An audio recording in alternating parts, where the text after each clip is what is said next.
Halo semuanya, selamat datang di channel 90 Minutes. This is Anfield.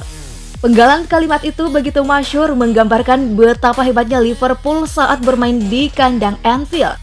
Suasana angker menyelimuti para tim lawan ketika melangkahkan kaki diiringi sorakan para fans tuan rumah.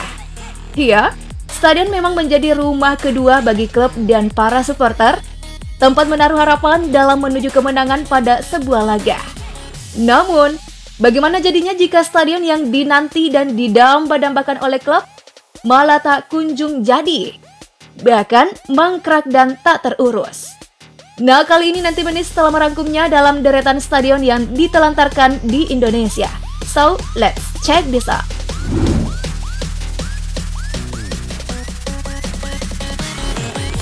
Nama Persibom Bola Mongodo menjadi klub sepak bola asal Sulawesi yang terkenal namanya.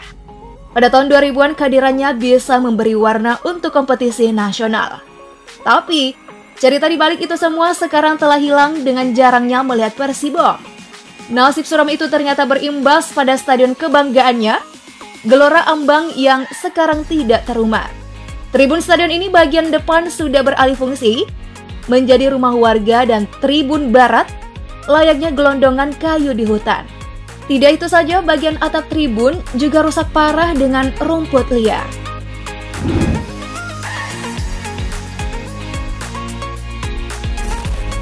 Venue yang diklaim bisa menampung lebih dari 60.000 penonton itu pernah menyihir masyarakat Indonesia.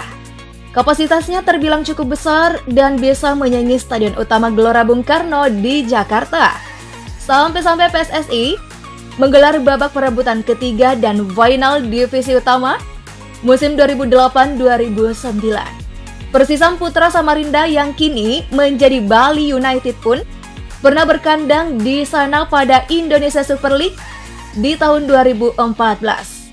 Ajang pramusim Piala Gubernur Kaltim edisi 2018 juga pernah menggelar event di sana.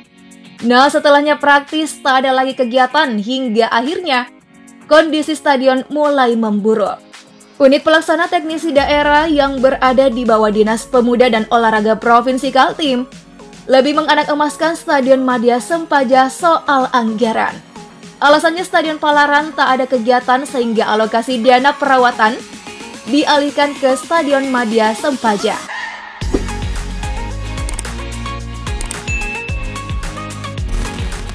Membangun stadion megah seolah menjadi tradisi Pemprov saat hendak menjadi tuan rumah PON.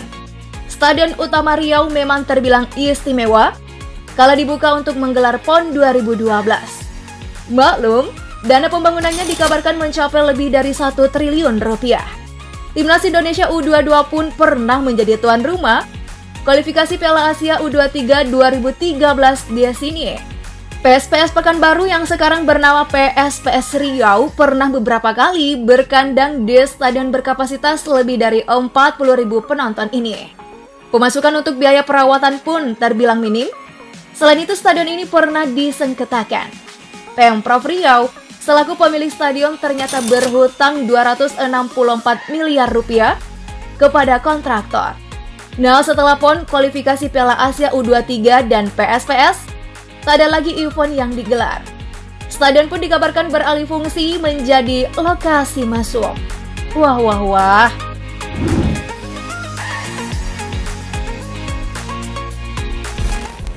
Semua tampak indah buat GBLA meskipun 2016 telah berakhir. Tak ada tanda-tanda stadion ini akan terbengkalai, sebagaimana nasib Stadion Palaran dan Stadion Utama Riau. Persib Bandung rutin menggelar pertandingan kandangnya di GBLA sejak Indonesia Soccer Championship, tepatnya mulai Juli 2016. Namun sayangnya, insiden tewasnya supporter Persija Jakarta Haringga Sirla pada 23 September tahun 2018 seolah menjadi akhir kejayaan GBLA. Maung Bandung pun dihukum pertandingan usiran di luar Pulau Jawa di sisa musim Liga 1 2018. Perlahan kondisi GBLA mulai terbengkalai. Saat hukuman partai kandang usiran selesai, Persib lebih memilih kembali ke Stadion Sijalak Harupa. Di media sosial kemudian mulai bertebaran kondisi miris GBLA. Usut punya usut, ternyata pembangunan stadion belum sepenuhnya rampung.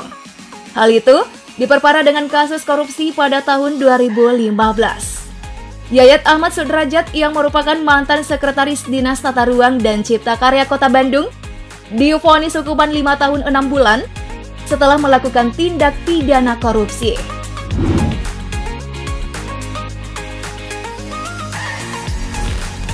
Pembangunan Stadion Watubela Kabupaten Cirebon masih menjadi polemik di masyarakat. Pasalnya, Stadion Watubela yang akan menjadi kebanggaan masyarakat Kabupaten Cirebon tersebut kini terbengkalai alias mangkrak. Nah, berdasarkan informasi yang berhasil dihimpun, pembangunan Stadion Watubela sudah menghabiskan anggaran sebesar 228,4 miliar rupiah. Pembangunan stadion tersebut dicanangkan pada 2011, namun terhenti di tahun 2013.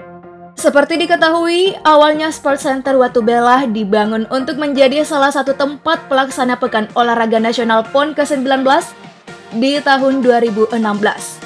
Namun, gagal akibat pembangunan yang tak dapat diselesaikan hingga tahun 2016. Alih-alih menjadi Sports Center bertaraf internasional, kondisi tempat tersebut justru sekarang cukup memprihatinkan.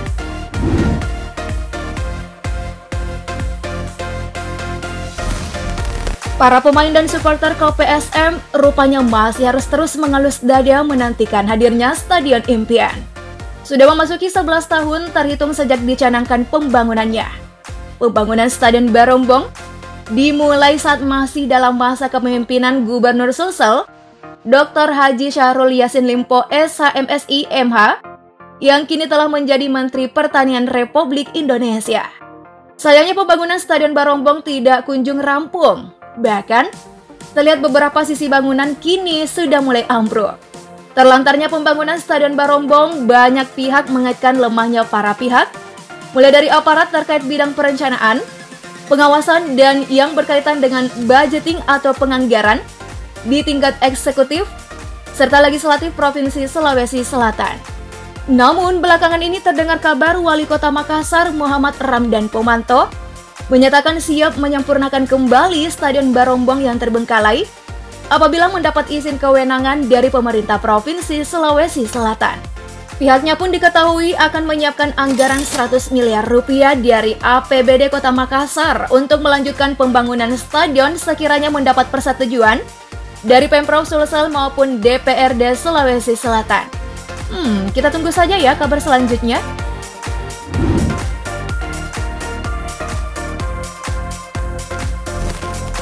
Jika kita melihat animo serta antusias masyarakat tanah air tentang olahraga, rasanya sangat disayangkan jika kita melihat fasilitas yang ada.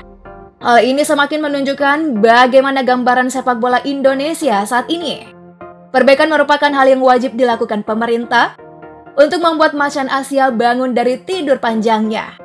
Nah, kira-kira menurut kalian masih ada harapan nggak ya? Stadion-stadion itu bisa berfungsi kembali? Tuliskan di kolom komentar ya. Have a nice day!